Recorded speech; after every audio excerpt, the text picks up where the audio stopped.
할렐루야. 하나님 살아계십니다. 살아계신 그 하나님의 은혜와 평강과 축복이 저와 여러분들 그리고 영상으로 예배하는 분들에게 함께하게 되기를 주의 이름으로 축복합니다. 에, 에로스와 아가페라고 하는 책이 있습니다. 책에 여러 가지 구분들을 이제 파트별로 하고 있는데 신앙도 에루스적인 신앙이 있고 아가페적인 신앙이 있다라고 저자는 이야기합니다. 에루스적인 신앙은 뭘 하는 거고 아가페는 뭘까?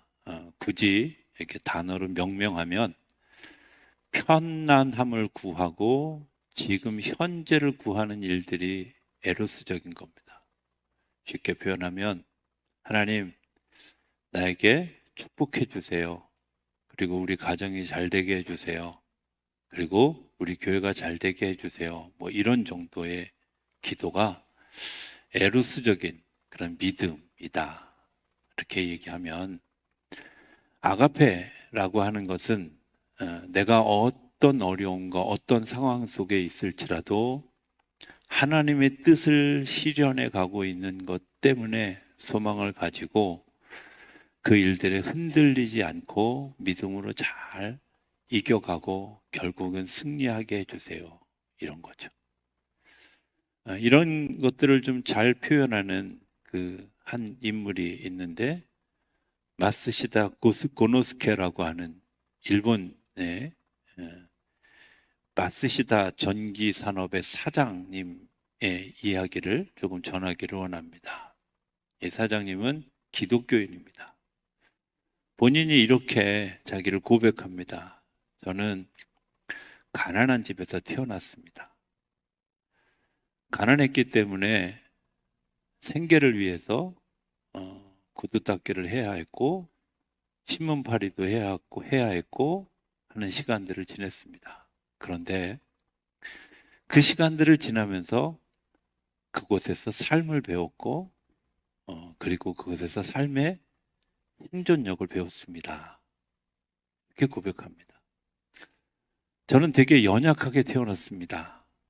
그래서 연약하게 태어난 것 때문에 내가 절제할 수밖에 없었고, 내가 규칙적인 삶을 살아갈 수밖에 없었고, 유해한 것들은 취할 수 없었습니다.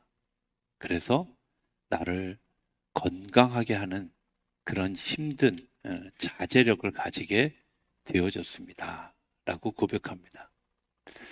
세 번째 또 이분은 이렇게 얘기합니다. 나는 초등학교도 나오지 못했습니다.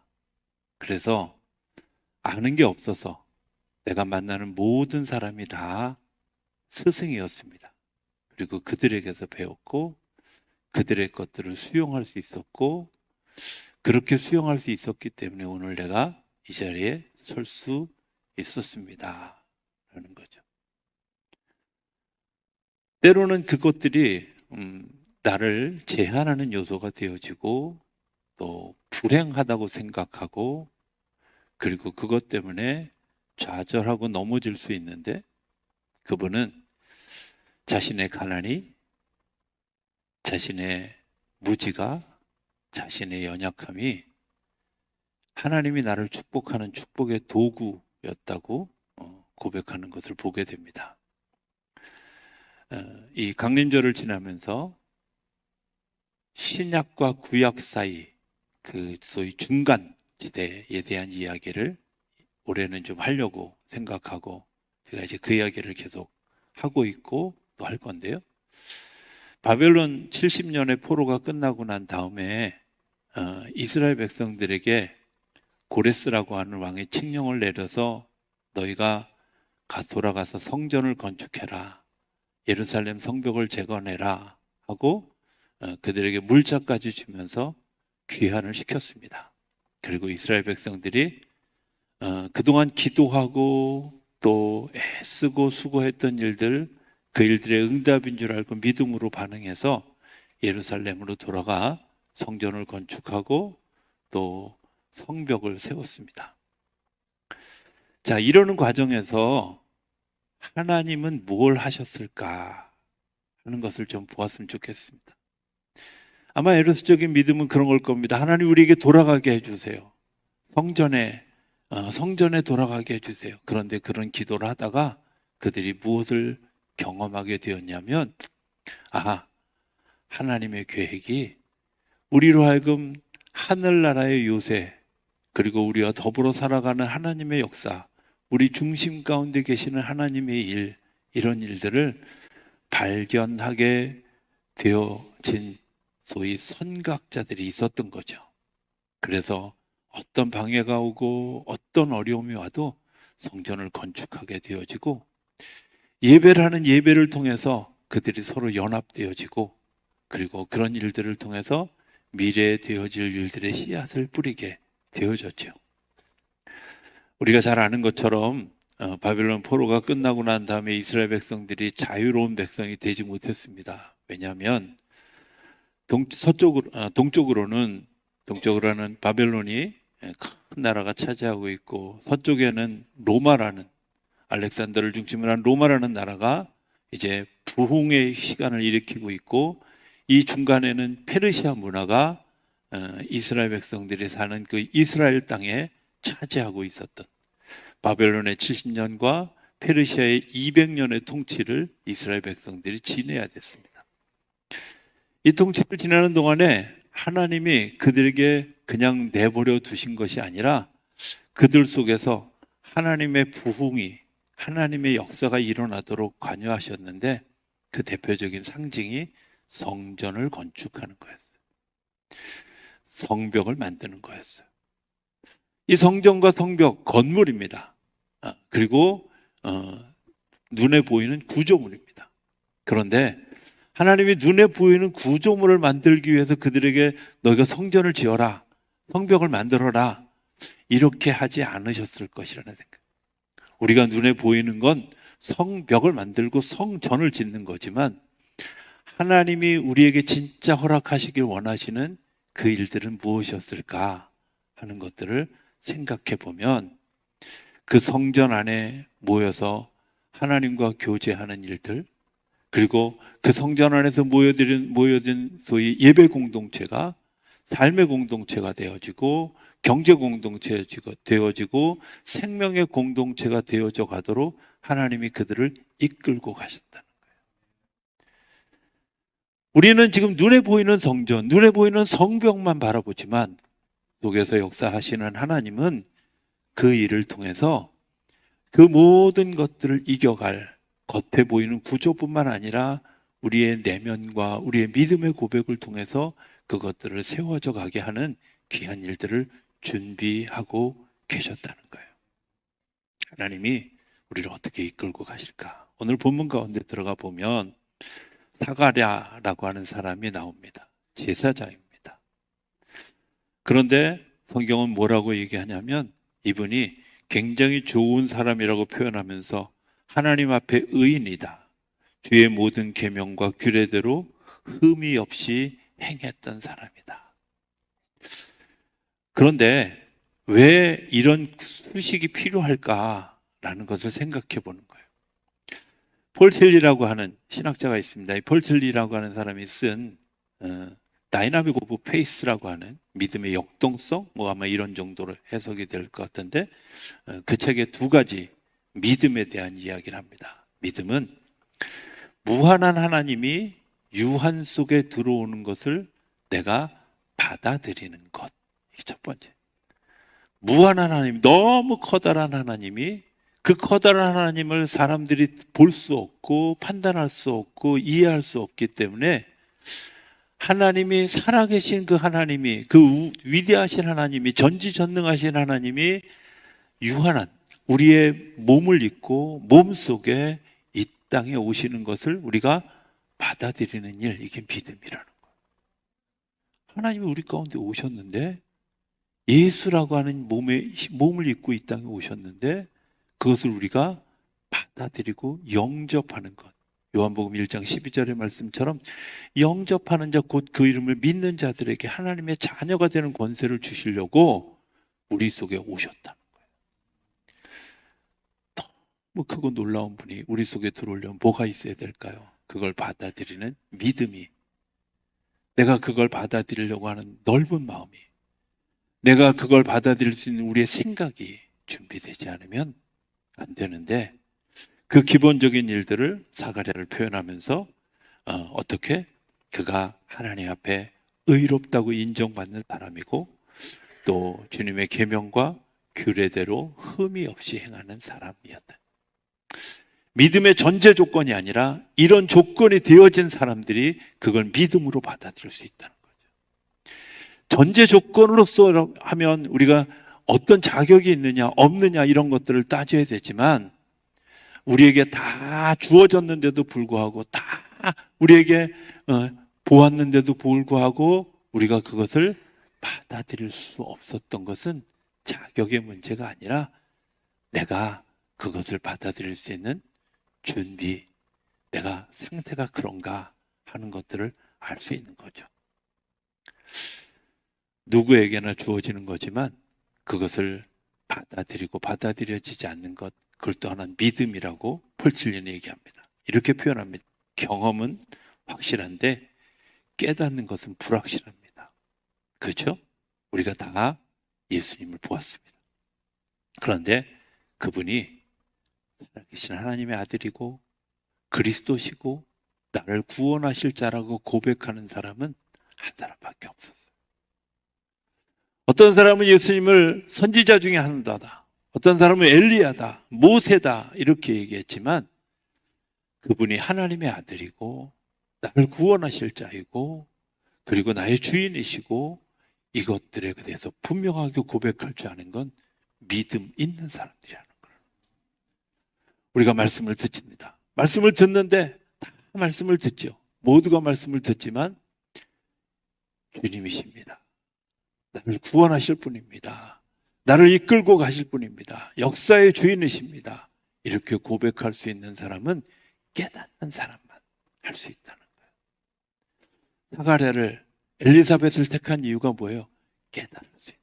왜 깨달아야 될까? 제가 아까 얘기했지만 페르시아라고 하는 나라가 200년을 지배하고, 그리고 그 준비해야 될 때 공동체를 이루기 위해서 하나님이 주시기 원하는 게 뭐냐? 말씀이라는 건데, 이 말씀을 연결할 사람이 필요했던 거죠. 우리가 잘 아는 것처럼 사가랴와 엘리사벳 사이에서 태어난 나이 많아서 그 연세 드신 그분들이 낳은 아들이 세례 요한이었어요. 세례 요한이 어떤 일을 했을까요? 그가 첫 일성부터 회개하라, 천국에 가까웠다 라고 외치면서 사람들에게 구약시대에 주어졌던 400년 전에 끊어졌던 하나님의 말씀을 다시 되살리는 일들을 세례 요한이 했다는 거예요. 한번 물어볼까요? 세례 요한이 30세부터 활동하기 시작했을까요? 아니면 그 이전부터 활동하기 시작했을까요? 네, 그 이전부터 활동했죠. 예수님은 30세부터 시작했지만 세례 요한은 그 이전부터 활동하면서 그 일들을 했고, 그가 부르짖고 외칠 때 놀라운 것은 많은 사람들이 그를 통해서 세례를 받고 새로운 경험들을 하게 되어졌고, 바리새인도 오고 사두개인들도 오고 하는 일들을 하게 했다는 거예요. 저는 종종 요즘에 이런 기도를 합니다. 하나님, 우리가 그런 위기의 시대에 있습니다. 어려운 시대가 있습니다. 우크라이나의 전쟁이 끊이지 않고 지금도 이스라엘에서 전쟁이 계속되어지고 있고 세계는 아직도 전쟁의 위협 가운데 있을 때, 하나님, 우리나라가 우리를 지키기 위해서 무엇을 할 수 있을까 기도할 때, 하나님, 먼저 우리가 연합되어지고 그리스도 안에서 하나 되어지는 공동체가 너무 중요하지 않겠습니까? 우리에게 그 말씀을 주셔서 우리가 연합되어질 수 있도록. 나라가 여야가 나누어지는 건 좀 어쩔 수 없다 할지라도 여당 안에서도 야당 안에서도 무슨 친명 친이 무슨 친윤, 난 도대체 말도 잘 만들어낸다고 생각해. 어디까지 갈라지는지, 세포 분열도 아니고 도대체 왜 그래야 되는지. 연합되어지지 않으면 외부의 힘을 이길 수가 없습니다. 어떤 가정은 어려움을 만났을 때 그 어려움을 딛고 일어서서 축복의 기회로 만드는 가정이 있는가 하면, 어떤 가정은 그 별것 같지 않은 위기가 찾아와서 가정이 도산하고 나누어지는 데가 있어요. 이유가 뭘까요? 간단합니다. 외부의 공격이 거세지면 거세질수록 내부의 단합이 되어지고 내부 안에서 새롭게 세워지는 그런 그 움직임이 활발해지면 활발해질수록 하나님의 역사가 그곳에서 일어나게 되는 줄로 믿습니다. 하나님의 교회가, 하나님의 공동체가 그렇게 세워졌죠. 이스라엘 백성들의 공동체가 그렇게 세워졌습니다. 이스라엘 백성들 공동체, 유대 공동체가 가지는 굉장히 중요한 특징이 하나 있습니다. 그게 뭐냐? 바벨론의 포로에 들어갔을 때 그들에게 경제적 자유를 바벨론에서 주었어요. 그리고 그 안에서 경제적 공동체가 생겨지게 되었고 그들의 일정 수입을 공동기금으로 유대인들이 적립하기 시작했어요. 지금도 그 유대인의 공동체 안에는 이런 일들이 일어납니다. 그들에게 직장에 가서 뭐 일을 하는 그런 분들도 있지만 가급적 새로운 일을 만드는 일들에 대해서 유대인들이 굉장히 선호하고 그 일들을 합니다. 그런데 그 일들을 할 때 얼마나 위험 부담이 많아요. 그렇죠? 가정에서 아버지가 사업한다 그러면 정말 우리 아버지 결정 잘하셨습니다 하고 박수 치나요? 아니면 제발 그것만은 말아주세요 하고 말리시나요? 네, 근데 유대인 공동체는 안 말려요. 어떻게 하냐면 오히려 네, 잘하셨습니다 하고 제일 먼저 하는 일이 뭐냐면 유대 공동체의 그 공동조합에서 그들에게 100만 달러를 빌려줘요. 이자 없이. 그리고 돈만 빌려주는 게 아니라 그 분야의 전문가, 예를 들어서 그분이 옷을 만드는 일을 한다. 그럼 옷을 만드는 일의 전문가, 그리고 그 주변 기업에 대한 전문가들을 파송해서 그 사람들을 돕는 멘토들을 만들어줘요. 그래서 그 사람이 어떻게든 성공할 수 있도록 대대적인 지원하는 거예요. 그래도 망하는 사람 있잖아요. 네, 망하면 또 빌려줘요. 역시 이자 안 하고. 3번까지 빌려준대요. 그런데 3번까지 빌리는 사람도 없다는 거예요. 왜? 여기에 놀라운 특징이 있지 않습니까? 어느새부터 우리는 하나입니다. 우리는 공동체입니다. 우리는 같이 살아야 될 공동체입니다. 그래서 세계 경제의 흐름의 중심에 유대인들이 세상의 경제를 이끌고 가는 주역이 될 수 있었던 거예요. 오늘 우리 공동체가 어떤 공동체가 되어지는 생명 공동체가 되어지는 거죠. 신들러 리스트라는 유명한 영화가 있었습니다. 우리 기억하실 겁니다. 그 영화에 젊은 시절의 신들러는 그렇게 좋은 사람이 아니었습니다. 때로는 방황하고 방탕하고 그런 삶을 살았습니다. 어느 날 정말 자기가 깨닫고 내가 열심히 일을 하고 많은 돈을 모았습니다. 그리고 2차 세계대전이 일어나고 그때에 많은 수의 유대인들이 옥에 갇히게 되고 죽을 위기에 처해 있을 때 신들러가 자기의 돈을 이 경제력을 가지고 그 유대인 그 동포들 한 사람 한 사람을 살리는 일을 하죠. 그리고 그 살리는 일에 쓰여진 소위 살아나게 한 사람들의 명단, 그게 상징적으로 신들러 리스트입니다. 살아나게 된 사람들. 저는 그 영화의 끝에 이 장면을 되게 주목합니다. 뭐라고 얘기하냐면 내가 젊었을 때 방탕하지 않고 젊었을 때 내가 좀 더 일찍 깨달았고 조금 더 내가 정신 차렸으면 더 많은 사람들을 구할 수 있었을 텐데, 더 많은 사람들의 생명을 살릴 수 있었을 텐데, 여기에 생명의 능력이 있잖아요. 오늘 우리가 우리 스스로에게 이렇게 기도하자. 하나님, 나 좀 편안하게 해주세요. 나 좀 편안한 삶을 살게 해주세요. 내가 복받아서 좋은 삶을 살게 해주세요. 네, 여기에 기도에 머물러 있다면 어쩌면 우리는 어둠이 있을 때 빛이 다가오는 하나님을 발견하기 쉽지 않습니다.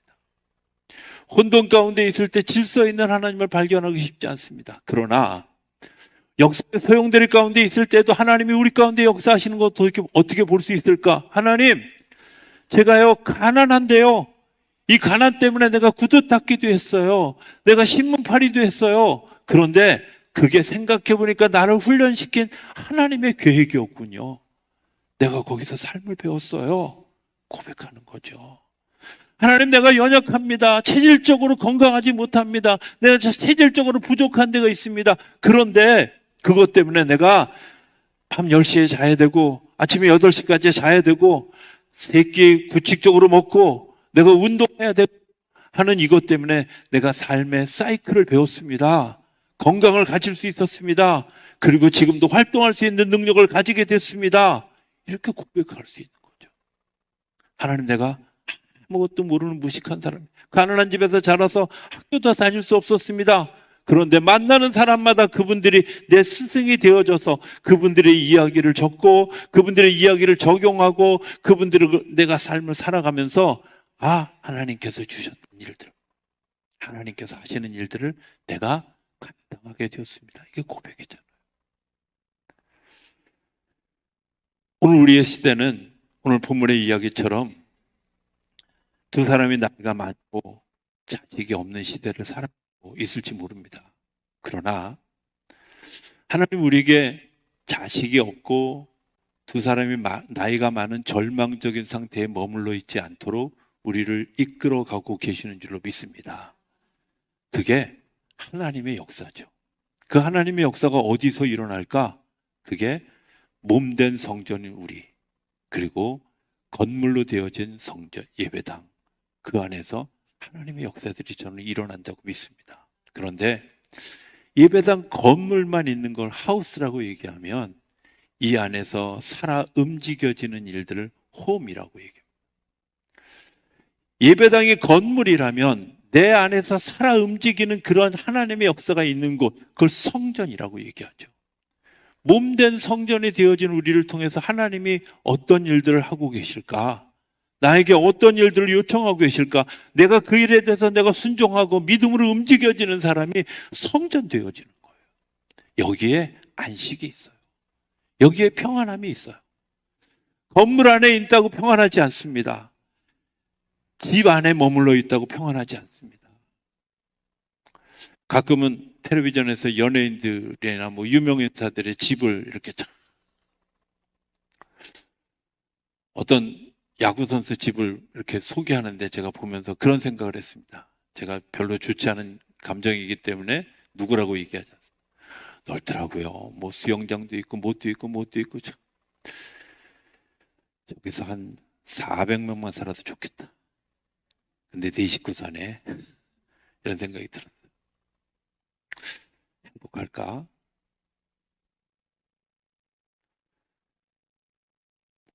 더 놀라운 것은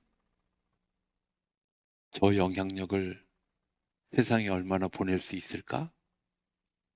질문해 보면 글쎄 하는 대답을 하게 됩니다.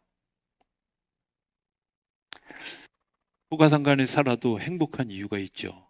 그것은 그 속에서 나오는 생명력들이, 그 속에서 나오는 행복의 기운들이 세상의 희망이 되어지는 곳이라면 그것은 하나님이 행하시는 안식처이고 하나님이 일하시는 하나님의 성전입니다. 그러나 커다랗게 대단하게 세상 사람들이 볼 때 와 하는 집을 지었다 할지라도 그 속에 생명력이 없다면 그것은 큰 무덤인 능에 불과하다고 생각합니다. 저는 교회가 살아있는 성전인 것을 믿습니다. 안식처인 것을 믿습니다. 교회가 그런 곳. 다윗은 이렇게 고백합니다. 여호와는 나의 목자시니 내가 부족함이 없으리로다. 그가 나를 푸른 초장에 누이시고. 저는 가끔 생각해 봅니다. 다윗이 안경을 썼어야 될 때구나. 왜? 맨날 굴에 쫓겨다니면서 그리고 조그만 본 잔디밭을 푸른 초장이라고 한 거 아니야? 왜? 그의 현실은 그랬습니다. 그런데 주님이 나의 목자 되어 주시고 내가 양이 되어졌을 때 하나님은 매일매일 먹을 것을 가지고 고민해야 되고 힘들어하는 자기에게 정말 푸른 풀과 같은 그런 하나님의 잔치를 매일 베풀어 주셨다고 고백하는 거죠. 왜? 내가 도망 다니는 동안 한 번도 굶은 적이 없고 내가 도망 다니는 동안 내가 배고파서 기진맥진해 본 적이 없다는 사실을 다윗이 알고 이야기합니다. 그래, 내가 눈에 보이는 건 요거밖에 없지만 하나님이 나의 눈을 열어서 보게 하셨을 때 나는 단 한 번도, 내 지난 시간들을 돌이켜 보았을 때 나는 단 한 번도 하나님이 나를 실망시킨 적도 없고 나를 굶긴 적도 없고 나를 버린 적도 없어. 그렇기 때문에 그가 나를 푸른 초장에 누이시고 쉴 만한 물가로 인도하신다고 하는데 그 동네에 쉴 만한 물가가 얼마나 있을까? 그가 주로 살았던 동네, 동굴만 쫙 있는 그런 동네, 사막과 같은 동네. 그런데 물 조금 나오는 샘물을 혹시 그가 쉴 만한 물가라고 얘기하지 않았을까? 작은 시내지만 그에게는 내가 영원히 구할 수 있는 쉴 만한 물가라고 보고 있었던 거죠. 때로는 그가 채찍에 맞는 듯 아픔을 겪고 때로는 방향을 잃어버릴 때도 주의 지팡이와 막대기가 나를 안위하신다고, 안위하신다고, 나를 지켜주시고 위로해 주신다고.